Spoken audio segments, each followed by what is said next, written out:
Ассаламу алейкум, Кыргызстандык мекендештерим, бир туугандарым. Кандайсыздар? Денсаулыктарыңар кандай? Мен Ысык Көл облусунун Ак Суу районунун Жергез айылынан болом. Ушул видеону чыгарган себебим эл көрсүн дейм, ушул видеону. Бүткүл кыргызстандыктар көрсүн. Азыр Россияда биздин эки жараныбыз, бирөөсү өзүнүн айылынан болот, Урсеитов Айбар 1977 жылкы. А бирөөсү Ош тараптан болот. 95 жылкы Аскар деген бала. Булар деген бизди кыргызстандык, өзбекстандык, түркмөнстандык балдарды Россиядан, Москвадан жумуш издеген балдарды, Крымда иштейсиңерби деп, азгыруу жолу менен Россиянын согуш болуп аткан жерлерине иштетип атат на самом деле.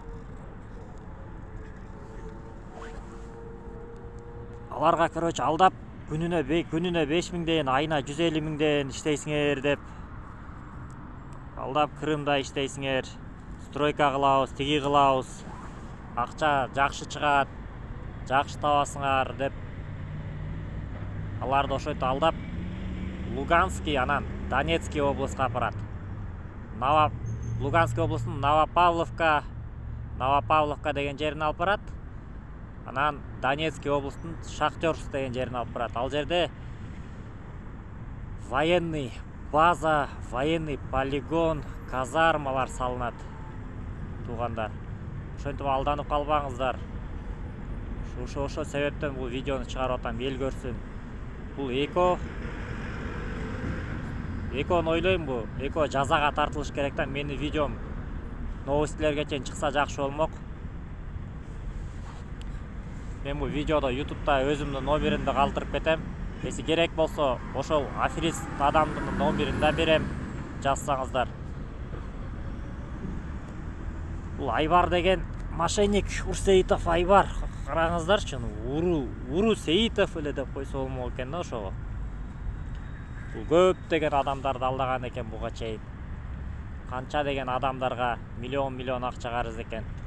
Өзүбүздүн айылдыктарга, жергездиктерге. Мен ал жергездиктер тууралуу отдельный видео чыгарам. Ошондон көрсөңүздөр болот. Мен алданып барып калган себебим, мен өзүм Казанда иштеп жүргөн элем. Чалып, Крымда иштебейсиңби? Кел брачка, зарплатың нормально кылып берем, иштеп ал.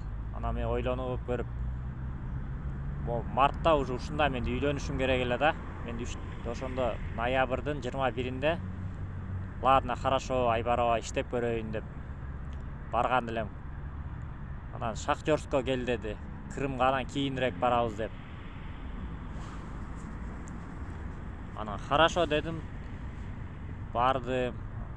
Ошо Шахтерскко келдим, барсам Шахтерскто элдер жок, жалаң кемпир, агушкалар эле калып кеткен, жаш эмелер жок экен да практически. Анан карап, ничего себе деп таң калдым да. Шок болдум. Анан айтты, вот ушундай жерде иштейбиз деди. Бир аз иштеп ал деп. Анан хорошо, мейлиңиз иштеп көрөйүн деп айттым. Ошентип 3,5 ай иштедим.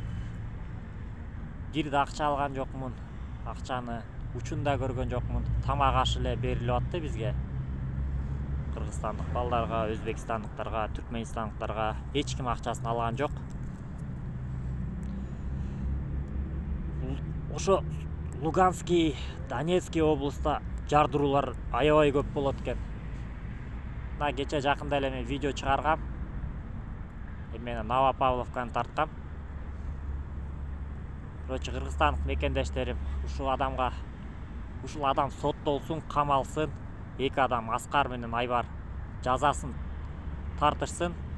Бизди алдап аткан үчүн.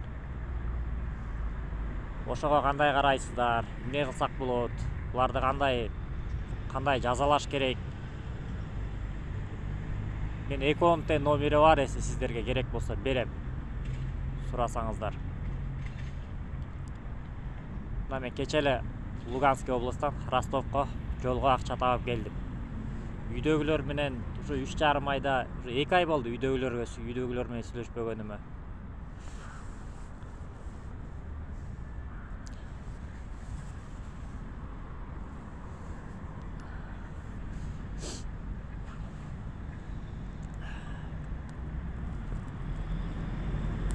үйдөгүлөр менен сүйлөшүп жүргөндө 2 ай мурун мына акча болот, тигине акча болот деп, мына котором деп үйдөгүлөргө ошентип анан акчанын айынан үйдөгүлөр менен демени үзүп эметип салат экенсиң.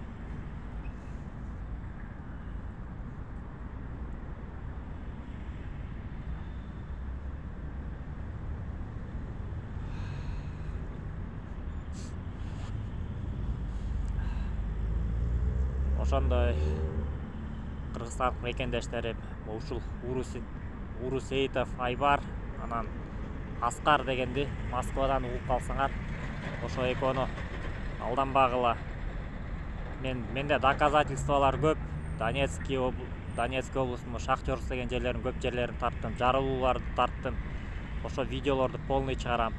Новопавловкада да тарттым. Мисалы, бул экөө биз өлүп кетсек, экөө жооп бербейт. Канча деген адам өлүп кетсе жооп бербейт. Согуш болуп аткан жерге не имеет права да бизди ошондой жерге алып барып иштеткенгечи.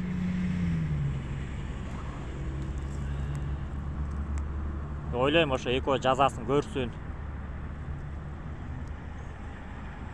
Канча деген жөн эле убагым кетти, 3,5 ай убагым кетти. 3,5 айда акча да көргөн жокмун.